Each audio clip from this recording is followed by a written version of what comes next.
A paz do Senhor. Hoje é 23 de maio de 2020. A minha solidariedade, os meus pêsames, as famílias de mais de 21 mil pessoas que faleceram de coronavírus. Assim também, como em Curralinho, 5 pessoas já passaram para outra vida por causa do coronavírus. Também outras pessoas de outras enfermidades. As minhas condolências, os meus pêsames, o meu pesar e todo o meu amor fraterno a todas as pessoas de Curralinho, do Pará, do Brasil e do mundo. Somente o Senhor é capaz de combater esse mal, principalmente iluminando os cientistas para que encontre logo um remédio eficaz, uma vacina eficaz, para que nós possamos voltar a viver em paz, porque estamos com a alma atribulada. Somos humanos. O Senhor não nos desampara nos momentos difíceis. Ele prometeu, isso nós temos certeza. Hoje nós vamos conhecer um pouco a igreja que estava em Pérgamo. Apocalipse capítulo 2, verso 12 a 17. Nós vamos saber um pouco de Pérgamo. Pérgamo representa na história um período muito difícil assim para o Evangelho do Senhor na igreja primitiva. E Pérgamo estava localizado no monte. Os pergamenses eram ecléticos, cultos, pessoas dedicadas aos seus princípios culturais. Foram eles que usaram peles de animais para fazer o pergaminho, que o pergaminho substituiu o papiro. A cidade de Pérgamo foi um grande centro religioso, como aquela região ali todo. Naquela época também, quase todo mundo adorava deuses pagãos, somente os hebreus, que cultuavam o monoteísmo. Outros todos eram politeístas, acreditavam em vários deuses, e os hebreus acreditavam num único só Deus, como nós. E a cidade de Pérgamo, ela adquiriu a independência em 1990 a.C. e passou a fazer parte do Império Romano a partir de 133 a.C. E durante mais de 200 anos foi a capital do Império Romano na Ásia. Jesus se apresenta aos crentes da igreja de Pérgamo como o Senhor onipotente, o Todo-Poderoso. Agora vamos um pouco para a mensagem, para a carta propriamente dita, que o Senhor Jesus enviou através de João à igreja de Pérgamo. No capítulo 2, no verso 12, diz assim: aquele que tem espada de 2 gumes. A espada aqui representa autoridade e poder para julgar e castigar. É Jesus, o Rei, quem vai julgar o mundo, e não os poderes desse mundo político, religioso, corrompido. É preciso despertar porque Jesus está voltando, e a nossa missão que Jesus nos doou, Mateus 28, 18, 20, a grande comissão. Nós fazemos parte da grande comissão, nós somos missionários para pregar o Evangelho a toda criatura, mas pregar o Evangelho com bons exemplos, com bom testemunho. No verso 13, Em Pérgamo, se nós lembrarmos isso, Otávio Augusto construiu um templo para ser adorado e mais tarde foi construído outros templos para os imperadores romanos, como Trajano e Severo. Portanto, Pérgamo era o centro da idolatria, o centro do culto ao imperador romano. Hoje nós vivemos num mundo capitalista, globalizado, num mundo político-religioso. Se nós não tivermos o Espírito Santo para nos iluminar, para nos guiar e dirigir, nós caímos no risco de seguir políticos religiosos. Os judeus chamam de Zoar, a luz que clareia, que ilumina ao entendimento de Deus. Para nós é o Espírito Santo. E o Senhor sabe que nós habitamos neste mundo moralmente poluído em todos os aspectos. Talvez seja por isso que ele, quando orou na última oração que ele fez ao Senhor, ele disse: cuida, Senhor, destes que me deste, estão no mundo, mas não são do mundo. E em Pérgamo estava o trono de Satanás. Nós não devemos correr o risco de nós seguirmos coisas mundanas. Nós saímos do mundo, nós somos salvos e remidos pelo sangue do Cordeiro. Nós estamos com o nosso nome escrito no livro da vida. Jesus está dizendo, através do Atos dos Apóstolos, capítulo 3, verso 19, arrependei-vos e convertei-vos para que sejam cancelados os vossos pecados. Em Pérgamo, o imperador romano era louvado. Hoje tem muita gente que está esquecendo o culto racional pelo culto coxa, pelo culto da teologia da prosperidade.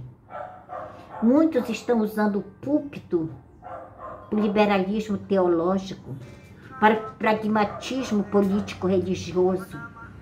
Isso o Senhor abomina, quem conhece a Bíblia sabe disso.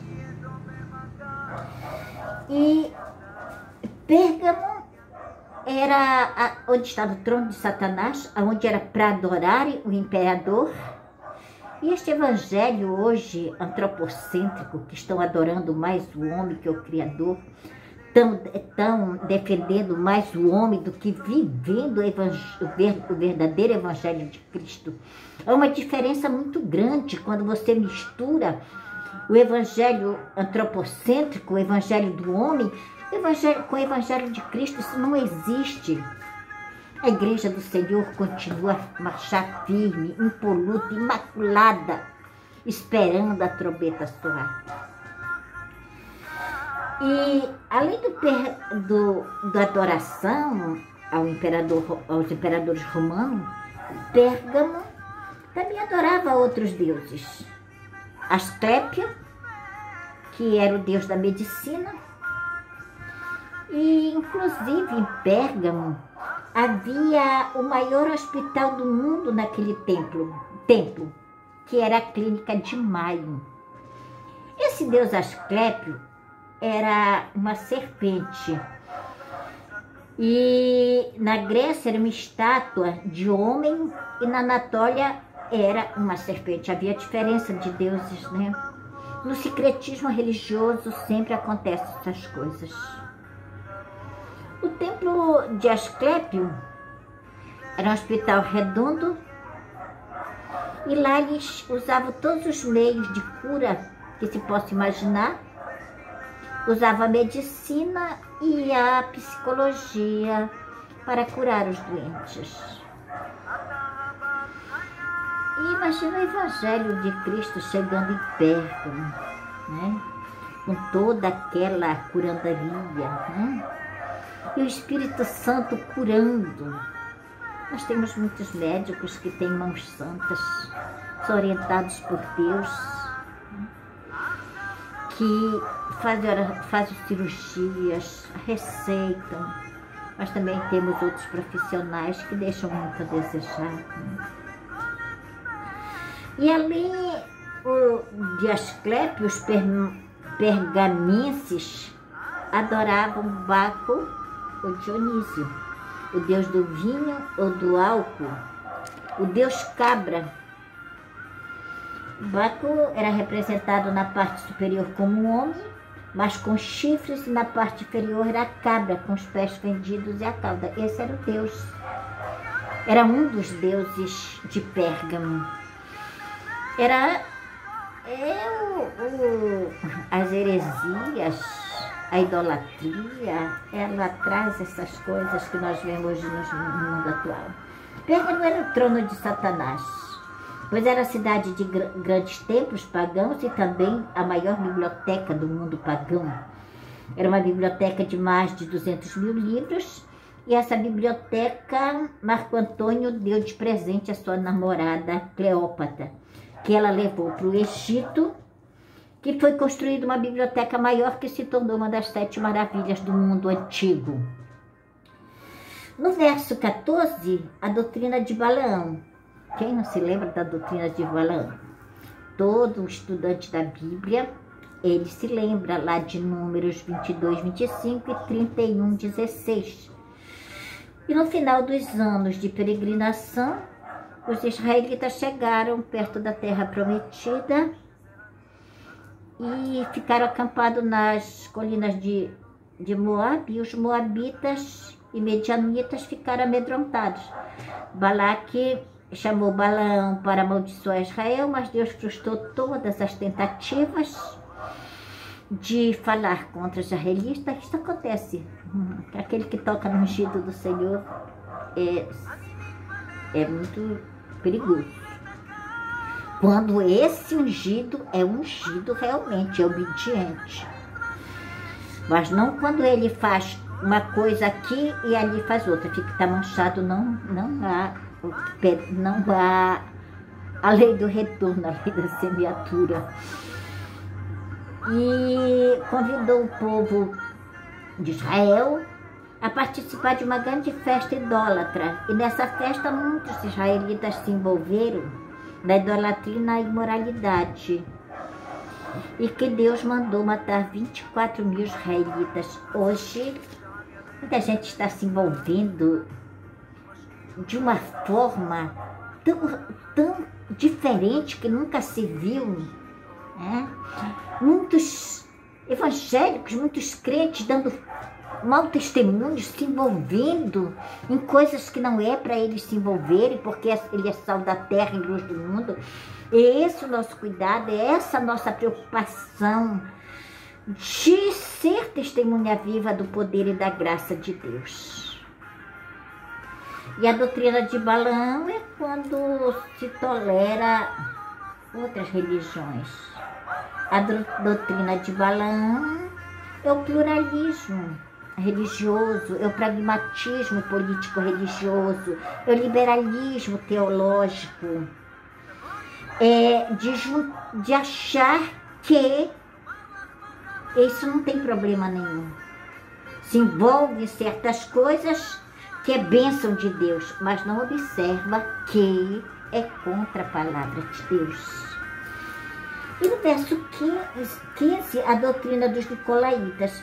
A Bíblia não identifica essa doutrina, mas Jesus elogiava os Efésios, como nós vimos na carta aos Efésios, que os Efésios rejeitavam esse ensinamento.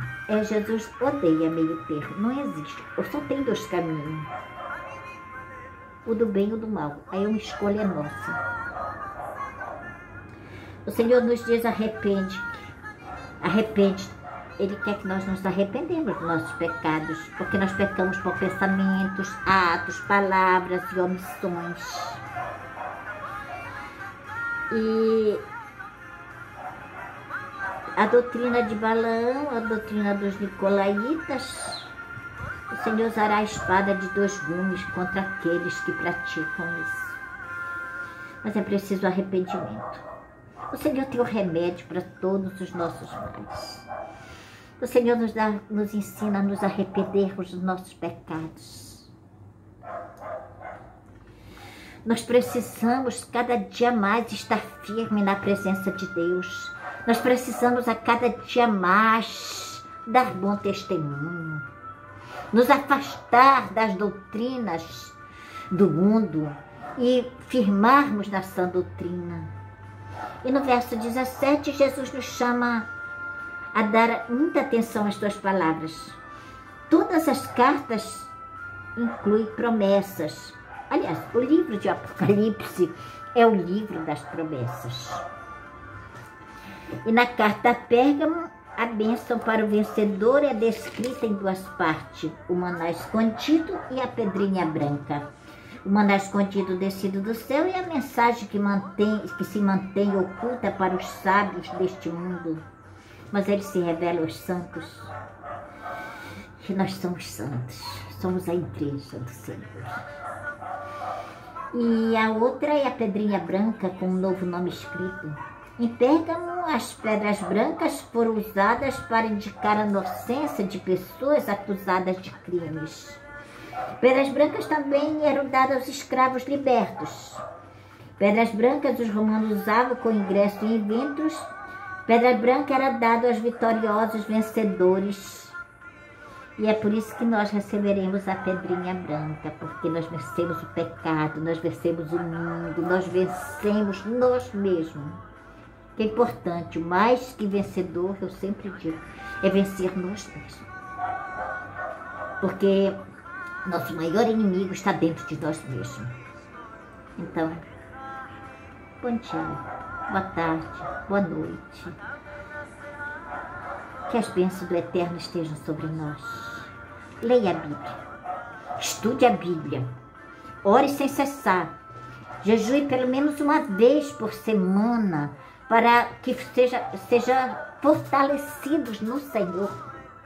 O jejum é para fortalecer a fé, a comunhão. Aproveite